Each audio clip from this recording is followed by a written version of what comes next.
knitting news from Knit Happens Teesside for the 11th week of 2024. 11 weeks already. Last night at knitting, Helen was making her blanket. Now it's definitely a lap blanket, and she's trying to choose nice colours that really complement each other. And she's done bobbles that I think were on I mentioned last week, and I put the pictures on last week.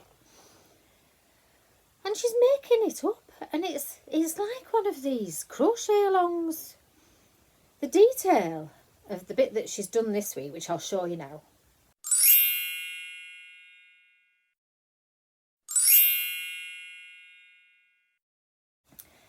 Well, the detail's really good, isn't it? And she's just making it up. I think she's got a book that she's referring to for some of the stitches and things, but it looks so good.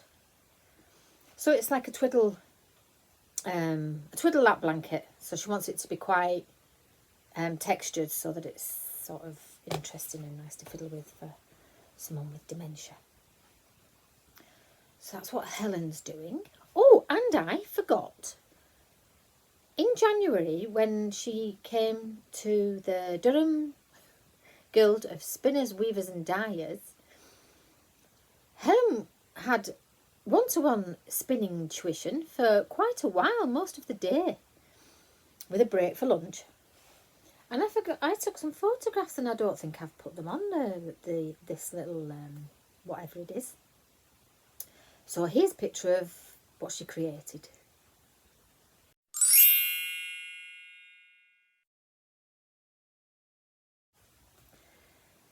Right, Andy, she found that she didn't have quite enough to finish the hat that she was crocheting last week. Now it's a sideways rib in crochet, and so she went, and she's not been buying yarn, and she bought this yarn, Rustic Aran Tweed by James C. Brett, and it is 20% wool, 77% acrylic and 3% viscose, and it's making wonderful hats.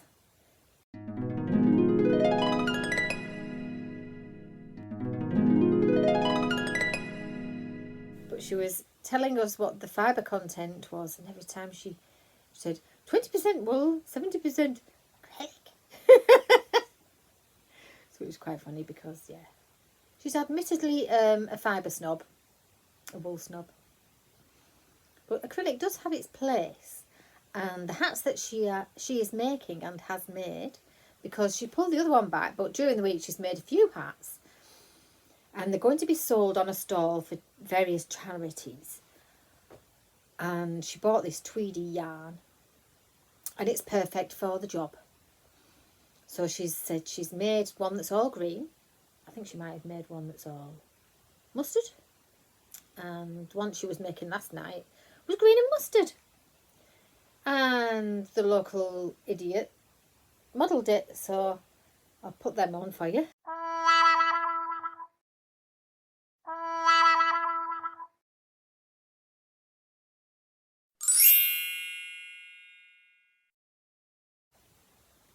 Now that's it, because Jill was busy and Fee wasn't there either.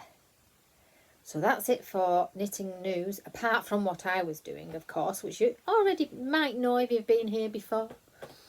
So the sweater that I was wearing last week, or jumper, which was the Options jumper by, was it Knit Freak? Sweater Freak. Doing this is like revising through all the projects that I've made in the past.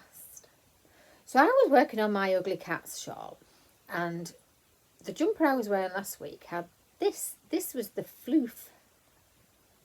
I always call it floof. And I thought, well, that would go nice as the next colour. So I had a rummage around in various places, and I do have a little stash where most of the mohair goes, and that's where I found it. So I'll tell you what it is first. Now I'm quite sure I bought this on eBay, and it's yarn art kid mohair. Made in Turkey. 70% kid mohair and 30% polyamide. So there's no silk in it. And it doesn't feel as silky as kid silk. But it's just kind of like my favourite colour ever, I think. I really love this colour. I just so happened to have some raw and four-ply cotton that I couldn't resist either. And somehow they match perfectly. So that's a project possibility, isn't it? Because I've used some of this in my shawl, but I still have enough for goodness knows what. I did think I would do my little podcasty thingy now, while the hubster wasn't in, so that the parrot would be quiet. But no, she started up. So with my ugly cat's shawl, this is the beginning.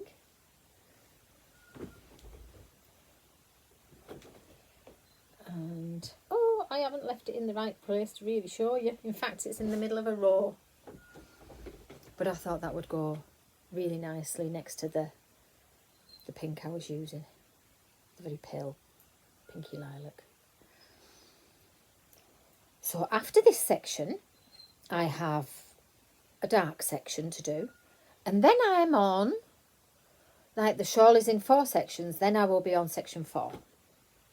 Which consists of 10 wedges.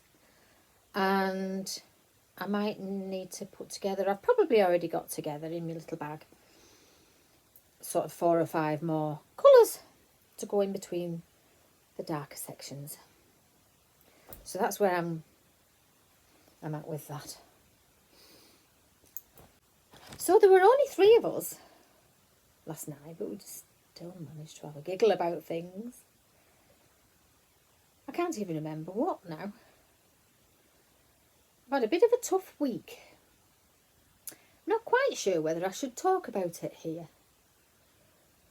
I didn't actually think I was going to go to knitting last night, and I didn't actually think I was going to do the knitting news this week. Because Millie has not been well at all. And being 18, didn't really think that the outcome was going to be positive. But so far, today, she is just a glimmer of an improvement. Now she's had,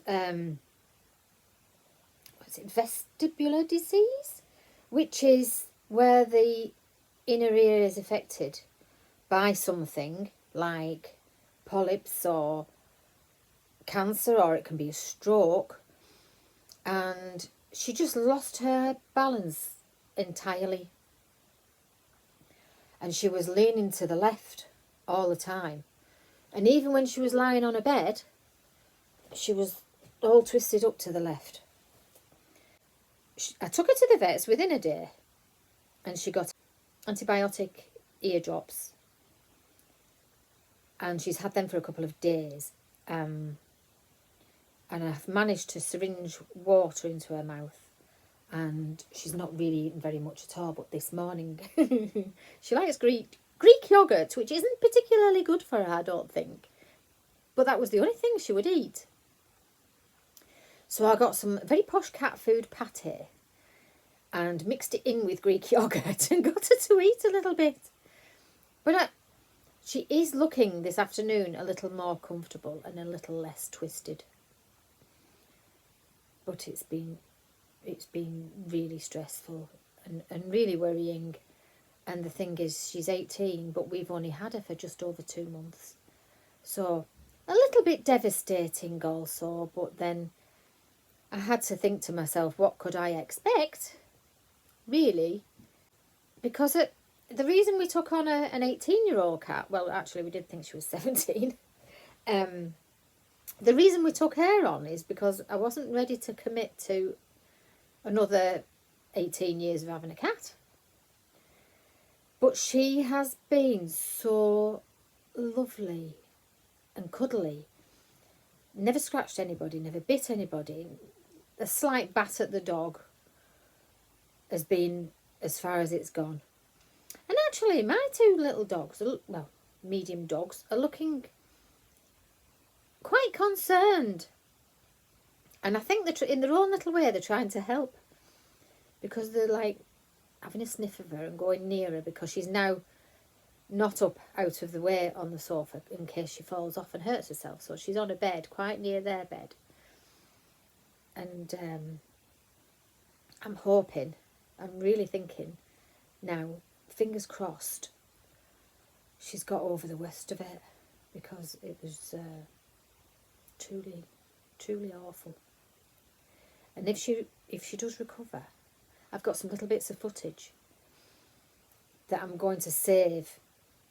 If she does recover, I'll either put some on these videos, or I'll make a little video maybe of it just for other people to see. Because I watched other people's videos, and in it they said most cats recover, but they actually look like they're on the last legs. And I thought with her age, maybe she wouldn't recover. But everything's crossed at the moment, because she's just looking a bit more comfortable. She couldn't lie on a bed without her head being like...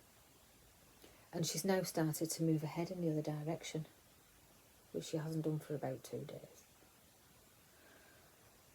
It started when she came up and sat next to me in this sewing room. And suddenly she got the most big reaction to an irritated ear. And she was writhing round and really scratching at it like not normal. And it all started then, walking round in a circle really to the left. And she did actually, they call it crocodiling. You know how a crocodile rolls with its prey? They're so disorientated or disoriented that they actually roll over.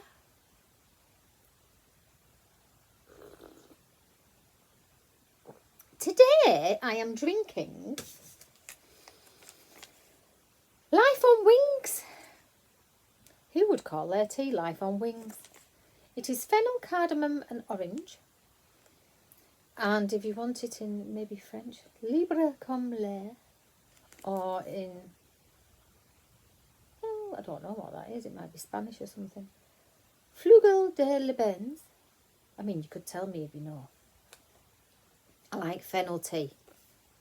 Not sure about cardamom. And orange is alright.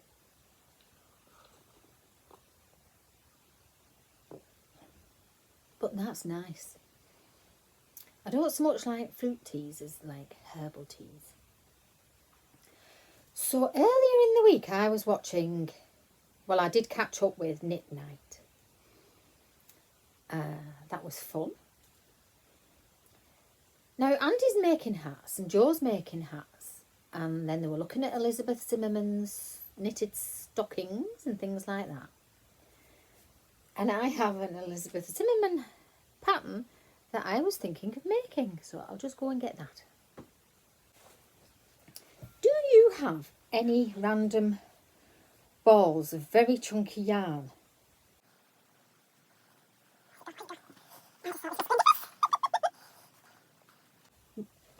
Here we go. Elizabeth Zimmerman's From the Opinionated Knitter, this book.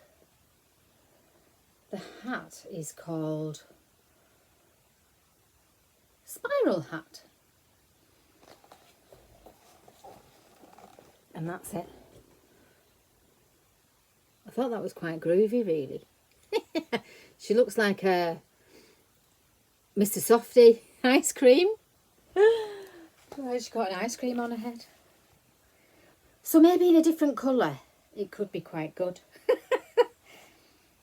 It looks interesting to knit, doesn't it? In fact, if you knit it in brown, it'd look like a snail. So that was any random balls of chunky. This was design the year I was born. So, if you've got this book, you know how old I am. What I am wearing. This is lace cardigan, which isn't a very imaginative name. My yarn's got a little bit of sparkle in it. And I actually made a little shawlette that I've showed before from what was left. And it is by Simona Merchant Dest, if I'm saying it right. I think I found it in a magazine, but I think it was linked on Ravelry, so you should be able to find it there. And I should be able to find it there and put it in the notes for you. So, apart from knitting more shawls and spoon feeding a pussycat and syringing water in regularly and then standing in a tray, because I stood her in a litter tray, and her legs were like all over the place, and she wasn't even stood straight, but she did a nice big wee for me, and she's just faultless. What a wonderful cat. Absolutely lovely she is. So I think that's it for this week. Ending on a positive note. Oh, apart from a phone call I got the other morning from my daughter saying that a police chase had gone past her on her way to work and smashed the wing mirror. She was a little bit hysterical on the phone, and I thought she'd driven to work and phoned me, but she'd phoned me. Some other people had been involved, and they said, phone the police. And she says, no, I'm going to phone my mum. So she phoned me, and I said, phone the police on the non-emergency number, because they'd all gone past, about 4 or 5 police cars and a stolen vehicle. So she's got a temporary fix, and there's a little bump on the back of the car, and the mirror came off, the glass came off the mirror, but somebody drove over it, so it smashed. Otherwise, it might have been alright to just click back on again. So we just have to sort that out.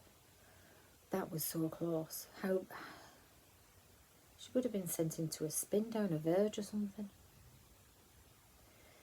Anyway, it's been a very eventful week, and hopefully next week won't be quite so eventful and will be a little bit less stressful. And who knows, I might join the Knit Night Girls on Monday, because at the moment we are between clock changes. The clocks have changed in America, but in the UK they haven't changed yet. So Knit Night is on live at 11 o'clock on a Monday night, and the rest of the year it's at 12 o'clock. So I might just go on Monday, but if I do, you'll see me there if you want to watch them, and you can always catch up. Oh, and Amy from Two Sisters and Some Yarn, they do a podcast every now and then, and Amy's part of, she goes on Knitting Wars and Knit Night. Apparently, she listens to people's videos faster because they talk too slow. But I think if you speed mine up, Amy, I think it'll be done in about 3 minutes some weeks. Well, maybe 5. Actually, I'll have to see what I sound like, because I think it's quite funny. So more news, maybe next week.